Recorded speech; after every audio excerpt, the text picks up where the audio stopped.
अस्सलाम वालेकुम गाइस, मेरा नाम है अली और मैं अपने channel daily horror stories by Ali, जो कि यकीनन आपका चैनल है, इससे अल्हम्दुलिल्लाह एक बार फिर आपके सामने मौजूद हूँ। मैं उम्मीद करता हूँ कि मेरे सब्सक्राइबर्स, मेरे चाहने वाले, मेरे सपोर्टर्स दुनिया में जहाँ भी मौजूद हैं खैरियत से हैं, खुश हैं और इनकी ज़िंदगी बेहतर गुजर रही है। तो अल्लाह ताला मेरे लिसनर्स को, मेरे सब्सक्राइबर्स को, मेरे सपोर्टर्स को, मेरे रेट मतलब समझ लें बाजू कह सकता हूँ, मेरे बाजुओं को, इन मेरे सब्सक्राइबर्स को सलामत रखें और इसी तरह सपोर्ट करते रहें। ख़ास तौर पे आपसे रिक्वेस्ट है कि ये जो मैं वीडियोस रोज़ाना रिकॉर्ड करता हूँ तो आप इनको लाइक कर दिया करें। आपका जो एक लाइक है मेरे लिए बहुत इम्पॉर्टेंट है। और वो तमाम लोग, मेरी आज ख़ास उन लोगों से रिक्वेस्ट है जिन लोगों ने रिसेंटली मेरे चैनल को ज्वाइन किया है और जो अब इस चैनल पे आए हैं और उन्होंने अब तक कमेंट्स नहीं किए या बहुत कम कमेंट्स करते हैं। तो आज मेरी रिक्वेस्ट है कि पुराने लोग तो करें लेकिन आज नए लोग जिन्होंने रिसेंटली ज्वाइन किया है वो लाजमी कमेंट्स करें ताकि मुझे पता चले, मुझे हौसला अफजाई हो। और इसके अलावा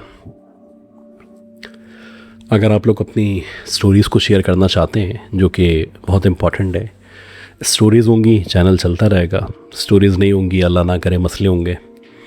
तो अपनी स्टोरीज़ के लिए आप चाहें तो व्हाट्सएप कर सकते हैं रिकॉर्ड करके, आप चाहें तो लिख के भेज सकते हैं, ईमेल भी कर सकते हैं। जो पुराने लिस्टनर्स हैं उनको पता है कि ईमेल एड्रेस क्या है। तो मैं चाहता हूँ कि आज नए लोग ज़रूर कमेंट करें, पुराने लोगों के साथ साथ। कुछ कमेंट्स हमें मौसूल हुए हैं तो उन तमाम लोगों का शुक्रिया अदा करते चलें। जैसे कि मिस गुल, बहुत शुक्रिया आपका, रेगुलर लिस्नर हैं, सपोर्टर हैं, हमारी वेल विशर हैं। ज़ुबैर अली साहब, शुक्रिया आपका। जैन भाई, बहुत शुक्रिया। हैदर भाई, बहुत शुक्रिया आपका। और आसिफ़ खान साहब, इसके अलावा आसिफ़ एक और हैं, उनका भी शुक्रिया। मुस्तफ़ा अली दार साहब, शमीम अख्तर साहिबा, नाज़िया सलीम साहिबा, और इसके अलावा जमील अहमद साहब, फ़रहान साहब, वैलेंटाइन डिसूज़ा, सुमित्रो, इसके अलावा शाहीन शेख साहिबा, सॉरी आपका नाम रह गया था, सलीम तिरमिज़ी साहब, और इसके अलावा जो है ख्वाजा बिलाल साहब, सनी भाई, ये तो रेगुलर हमारे वेल विशर हैं, अब्दुल अज़ीज़ साहब, उमैर इब्न हुसैन साहब, सबा अली साहिबा, अतिया मसूद साहिबा और मिस मलाइका। तो भाई बहुत सारे लोगों का बहुत बहुत शुक्रिया कि आपने इस तरह से सपोर्ट किया, कमेंट्स किए। अच्छा गाइस, आज की जो स्टोरी है, ये स्टोरी हमारे अदील भाई, एक रेगुलर स्टोरी सेंड करने वाले हमारे दोस्त हैं, मोहसिन है हमारे, और ये उनकी स्टोरी है। अदील साहब का जो ताल्लुक़ है ना, वो पंजाब में अटक से कुछ किलोमीटर आगे एक गांव है जिसे शमसाबाद या शाहपुर शमसाबाद के नाम से जाना जाता है। ये एक क़दीम गांव है और इसकी एक बड़ी रिच हिस्ट्री है। ऑल दो बड़ा छोटा सा गांव है और इसके एतराफ़ में कुछ किलोमीटर्स पे मज़ीद गांव मौजूद हैं। तो ये जो गांव है, ये कहानी, ये किस्सा 80s का है और ये उस दौर का किस्सा है जब इस गांव के अंदर जो बेसिक फैसिलिटीज़ थी वो ना होने के बराबर थी। कच्चा पक्का रोड था, लाइट्स मौजूद नहीं थी, और इसके अलावा कच्चे मकानात थे, फैसिलिटीज़ नहीं थी। इंटरनेट तो खैर बहुत दूर की बात है, नॉर्मल जो रेडियो के सिग्नल हैं वो भी नहीं आते थे। और एक वर्ड यूज़ करते हैं पगडंडी, यानी एक गांव से रास्ता निकलता था, एक कच्चा रास्ता, इसके दोनों अतराफ़ में दरख्त ही दरख्त मौजूद थे। फिर उससे आगे निकलें तो खेत मौजूद थे। खेतों में थोड़ा आगे जाके उस तरह के कुएँ मौजूद थे कि जो बैलगाड़ी से जिन कुओं में पानी निकाला जाता है, स्पेसिफ़िकली मुझे वर्ड याद नहीं है उसका क्या कहते हैं, वो जो बैल गोल गोल घूमते हैं और पानी निकलता है, तो इस तरह के कुएँ मौजूद थे। अच्छा, अब क्योंकि पुराना दौर था और ये गांव बड़ा मशहूर गांव है, जैसे कि इसकी स्टोरीज़ और भी शेयर की हैं मैंने, और सबको पता था कि यहाँ पे एक पिछल पैरी जो है, एक करैक्टर यहाँ पे मौजूद है। पिछल पैरी यहाँ पे होती है और वो रात में लोगों को नज़र आती है, डराती है। अच्छा, बात ये थी कि ये जो गांव था, क्योंकि उस दौर में टॉयलेट्स का कोई कॉन्सेप्ट नहीं था। टॉयलेट का सीन ये था कि अगर आपको टॉयलेट जाना है या हाजत के लिए जाना है तो जो गांव के मर्द थे वो खेतों में चले जाया करते थे। वहाँ इन्होंने कुछ ईंटें वगैरह रख के मंडेर बना के इस तरह एक पैसेज बनाया हुआ था कि वहाँ जाके ये फ्री हो जाते थे। और जहाँ तक औरतों का ताल्लुक़ है तो औरतों के लिए अगर कोई इस तरह की ज़रूरत पेश आती तो घरों के पीछे ही चादर वगैरह डाल के कोई इस तरह का सेटअप बनाया जाता कि जहाँ वो हाजत से फ्री हो सकें। तो एक दफ़ा ऐसा हुआ कि 1980s चल रहा था, यानी 80 के दौर की बात थी, और एक बुज़ुर्ग जो कि उस दौर के बुज़ुर्ग थे वहाँ पे रहा करते थे। तो रात के तकरीबन आप समझ लें कि 2 या ढाई बजे उनकी आँख खुली। अब ये जो गांव के लोग थे ये 8-9 बजे सो जाया करते थे, ख़ास तौर पे जब ये सर्दियाँ चल रही थी, जब कई वाक़या है।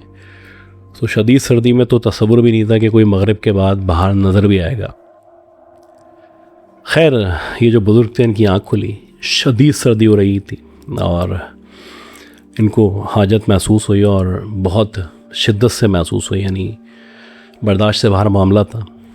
तो ये बेचारे लोटा लेके बाहर निकले और खेतों की तरफ आए। अब वैसे तो एक स्पेसिफ़िक जगह बनी हुई थी, मतलब 2-3 इस तरह की जगह थी जहाँ पे आप जाके यूरिनेट वगैरह कर सकें, लेकिन इनका सीन ये था कि इनको बहुत ज़्यादा एमरजेंसी थी। तो ये बाहर निकल के ऐसी जगह आए, इन्होंने सोचा कोई जाग तो रहा नहीं है, सब सो रहे हैं। तो एक बहुत बड़ा सा पीपल का दरख्त मौजूद था। ये बताते हैं कि उस पीपल के दरख्त पे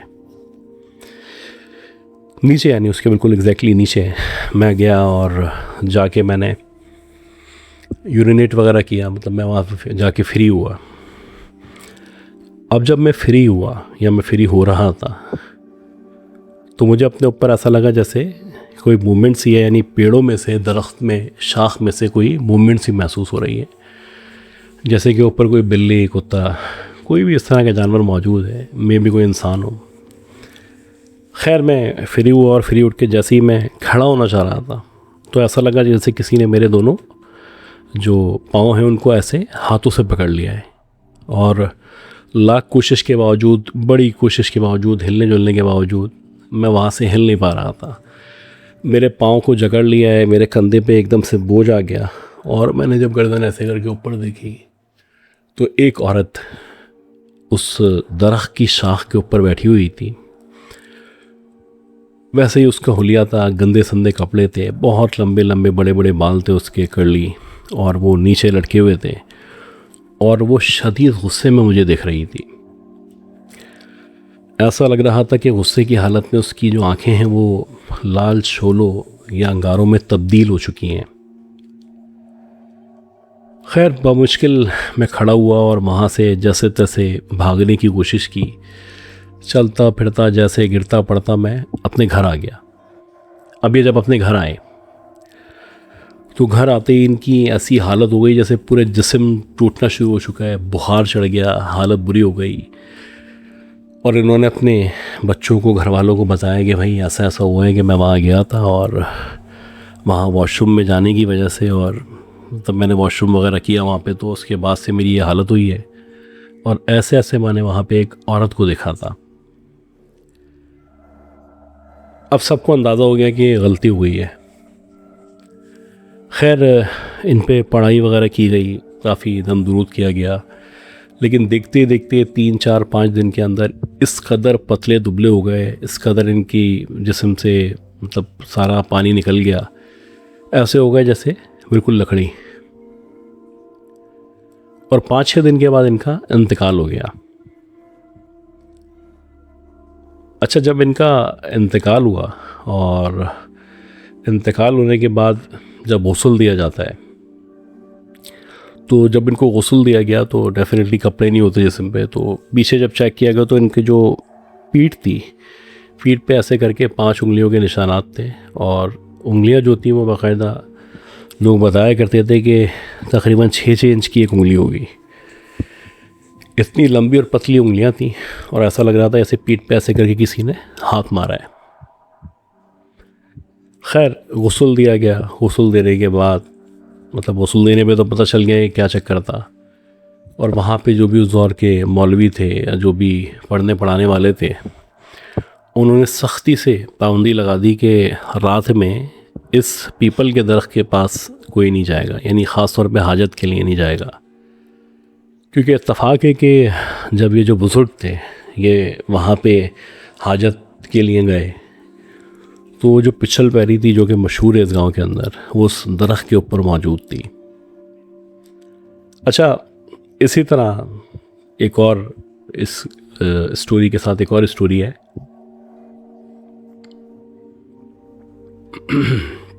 अच्छा, ये ज़्यादा पुरानी कहानी नहीं है। ये आप समझ लें कि गांव के अंदर एक लड़का रहता था, इसका नाम था अरशद। ये कुछ अरसे पुरानी बात है कि ये जो गांव का लड़का था ये बीए की तैयारी कर रहा था, प्राइवेट बीए के एग्ज़ाम देने की तैयारी कर रहा था। और इसके साथ इसके एक दो दोस्त मौजूद थे। तो जब पेपर बिल्कुल क़रीब थे, यानी हफ़्ता 2 हफ़्ते बाकी थे, तो इन लोगों ने ये प्लान किया कि भाई ये सारे दोस्त मिल के कंबाइंड स्टडी करेंगे, जैसे कि नॉर्मली होता है।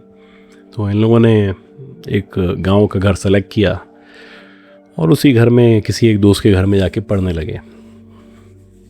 नॉर्मली जब ये पढ़ते थे तो रात के 8 बजे 9 बजे फ्री हो जाते थे। फिर भी ये कि सर्दी है गर्मी है निकल जाते थे वहाँ से। एक दफ़ा ऐसा हुआ, यानी पेपर से 2 दिन पहले ये लोग जब तैयारी कर रहे थे तो इनको अंदाज़ा नहीं हुआ और पढ़ते पढ़ते पढ़ते पढ़ते रात के 2 बज गए। अब गांव का माहौल मुकम्मल तौर पे वीरान सुनसान, बिजली कभी मौजूद कभी नहीं, यानी 1 घंटे लाइट है तो 2 घंटे नहीं है, 2 घंटे है तो 4 घंटे, इस तरह का सीन था। तो ये जब फ्री हुए तो इसमें जो अरशद था, अब ये बाहर निकला और इसका जो घर था वो उस पगडंडी, ये जो कच्चा पक्का रास्ता था, इसको गुजारने के बाद मौजूद था। अच्छा, अब जैसे कि मैंने बताया था आपको कि ये जो गांव था इसमें एक कच्चा पक्का रास्ता जिसके दोनों तरफ दरख्त मौजूद थे और फिर आगे खेत मौजूद थे और खेतों में ही आगे जाके बैलगाड़ी से चलने वाले कुएं मौजूद थे।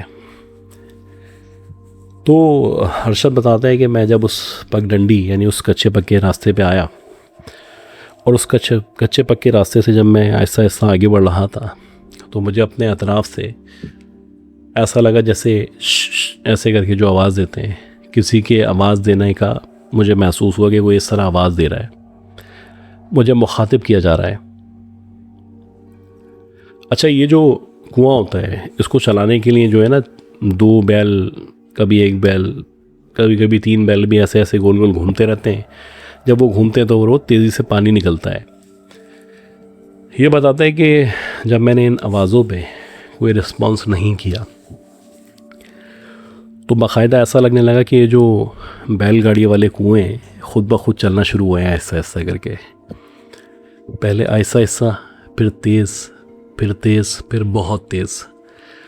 और एक वक्त ऐसा आया कि ये जो कुएं की रफ़्तार थी, जो कि बैलगाड़ी से चला कर सकते थे, जिनको ह्यूमनली नहीं चलाया जा सकता था, एक वक्त ऐसा आया कि इनकी रफ़्तार इस कदर तेज़ हो गई कि ऐसा लग रहा था जैसे कुछ है ही नहीं, बस ऐसे ऐसे पकड़ के हवा से कोई घुमा रहा है उनको, और वो तेज़ तेज़ तेज़ से घूम रहे हैं, उसमें से पानी निकल के बाहर गिर रहा है। अब इसको अजीब लगा कि यार ये क्या चक्कर है। खैर, ये बताता है कि मैं थोड़ा सा आगे बढ़ा और मैंने अपनी रफ़्तार बढ़ा दी। अब मुझे अंदाज़ा था कि मुझे कोई ना कोई मैसेज दिया जा रहा है। खैर, ये बताता है कि जैसे मैं आगे बढ़ रहा था वैसे वैसे मुझे दोबारा से अजीब तरीके से आवाज़ें निकाल निकाल के, मेरा नाम लेके, मुझे पुकार के रोकने की कोशिश की जाने लगी। खैर, मैं गिरता पड़ता जैसे तैसे अपने घर पहुंचा, और जब मैं अपने घर पहुंचा तो पसीने में शराबोर था, मेरी हालत बुरी थी और मुझे शदीद बुखार हो चुका था। अब ये जो बुखार था ये इस कदर तेज़ बुखार था कि तकरीबन 15 या 17 दिनों तक इसको शदीद बुखार रहा। 30 दिन तक इस पे दम दुरूद किया जाता रहा, और ये जो पेपर जिनकी तैयारी कर रहा था, ये बेचारा उन पेपर्स को भी नहीं दे पाया। तो गाइस ये जो हमें आदिल भाई शेयर करते हैं, शमशाबाद, शाहपुर शमशाबाद, ये जो गांव है, आपने देखा होगा कि मैंने कुछ दिनों पहले एक स्टोरी शेयर की थी जिसमें इसी गांव के एक मज़ार का जिक्र था, जिसमें बताया गया था कि वो हर जुमेरात को वो जो पिछल पैरी है वो उस मज़ार के सहन के पास आती है, सहन के अंदर आती है और अपने बालों से उस सहन को साफ़ करती है।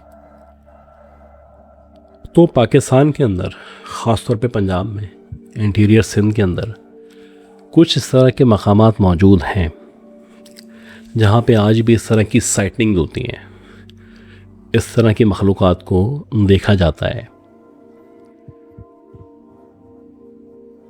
आप कमेंट करके बताएं कि ख़ास तौर पे वो लोग जो गांव के रहने वाले हैं या गांव के करीब रहते हैं या जिन्होंने गांव में टाइम गुजारा है, वो लोग ख़ास तौर पे मुझे बताएं कि उनके गांव का क्या नाम है, और ना सिर्फ क्या नाम है बल्कि उनके गांव का जो मशहूर किस्सा है वो क्या है। उनका गांव खौफनाक तौर पे, यानी हॉरर स्टोरीज़ के टर्म में किस चीज़ में मशहूर है। कि जैसे मिसाल के तौर पे एक ग्राउंड है, वहाँ पे सरकटा नज़र आता है, एक कब्रिस्तान है जहाँ पे बच्चे नज़र आते हैं।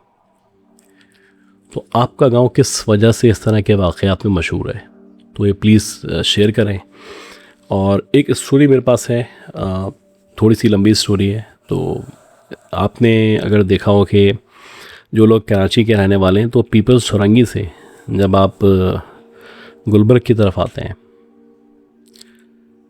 तो कैफ़े प्याला के बाद जो एक नाला सीधा उल्टे आप पे अंदर जा रहा है, तो ये जो नाले वाला रोड है या नाले के साथ वाला रोड है, जैसे हसनी टेक्निकल इंस्टीट्यूट का नाम भी दिया जाता है, ये वो रोड कहलाता है। तो इस रोड पे आगे जाके एक कब्रिस्तान मौजूद है। तो इस कब्रिस्तान के अंदर ऐसी ऐसी स्टोरीज़ मशहूर हैं, ऐसे ऐसे वाक़यात मशहूर हैं कि अल्लाह की पनाह। ख़ास तौर पे एक रक्शे वाले की कहानी है जो मैं इंशाअल्लाह ताला कोशिश करूँगा कि अगले सेशन में आप लोगों के साथ शेयर करूँ। खैर, बहुत सारी इस तरह की स्टोरी जो मैं शेयर करूँगा आपके साथ। आप में से अगर किसी ने भी अब तक मेरे चैनल को सब्सक्राइब नहीं किया है तो सब्सक्राइब कर लें, सब्सक्राइब का बटन दबाएं। और अगर आप अपनी स्टोरीज़ को शेयर करना चाहते हैं तो व्हाट्सएप नंबर आप लोगों की स्क्रीन पे मौजूद है। आप चाहें तो अपनी आवाज़ में रिकॉर्ड कर लें, आप चाहें तो लिख के भेज दें, जैसे आपको आसानी हो। लेकिन बॉटम लाइन ये है कि आपको स्टोरीज शेयर करनी है। ये स्टोरीज़ का चैनल है, स्टोरीज़ होंगी तो ये चैनल चलता रहेगा। इसके अलावा एक और आपसे रिक्वेस्ट करनी थी। वो रिक्वेस्ट ये थी कि अल्हम्दुलिल्लाह चीज़ें बेहतर हो रही हैं और आगे बढ़ रहे हैं। तो अगर कोई भी आप अपना फ़ीडबैक देना चाहते हैं, किसी भी किस्म की कोई चीज़ आप चाहते हैं कि इसमें और बेहतरी लाई जाए, तो प्लीज़ शेयर करें। और इसके अलावा एक और बात ये थी कि लाइक्स में कुछ कमी है, तो लाइक्स आप लोग ज़रूर करें। और आपका एक लाइक मेरे लिए बहुत ज़्यादा इम्पॉर्टेंट है। तो अल्लाह ताला मेरे सब्सक्राइबर्स को, मेरे चाहने वालों को और मुझसे मोहब्बत करने वालों को जो इस चैनल पे मौजूद हैं, मुझे सपोर्ट करते हैं, और ख़ास तौर पे जो पहले दिन से सपोर्ट कर रहे हैं। मेरे कुछ सब्सक्राइबर्स इस तरह के भी हैं जो सालों से सपोर्ट कर रहे हैं, और कुछ ऐसे लोग हैं जो पहले दिन से सपोर्ट कर रहे हैं। तो मैं उन तमाम लोगों का शुक्रगुज़ार हूँ, और इसी तरह सपोर्ट करते रहें। ये आपका अपना चैनल है और चीज़ें ग्रेजुअली और मज़ीद बेहतर होंगी, और हम लोग और चीज़ें इम्प्रूव करने की कोशिश कर रहे हैं। कुछ और पाइपलाइन में चीज़ें हैं जो हम इम्प्लीमेंट करना चाहते हैं। तो हम ज़्यादा लोगों की टीम नहीं है, लेकिन बहरहाल मैं आपके सामने हूँ। पीछे बैकएंड पे भी कुछ लोग हैं जो काम करते हैं बेचारे हमारे साथ। तो इसको सपोर्ट करते रहें। आपकी मोटिवेशन जो है ना, वो मेरे लिए बहुत ज़्यादा इम्पॉर्टेंट है, और आप मोटिवेट करते रहेंगे, इंशाल्लाह काम अच्छे से अच्छा होता रहेगा। अगली स्टोरी तक के लिए अपना ख्याल रखिएगा, और अल्लाह ताला से दुआ कीजिएगा कि अल्लाह ताला मुझे, यानी सैयद उमैर अली को, मेरी फैमिली को, हमारे चाहने वालों को, हमारे सब्सक्राइबर्स को, सबको सेहत दे, ज़िंदगी दे, और हम सब के कामों में आसानियाँ फरमाएँ। अल्लाह हाफ़िज़।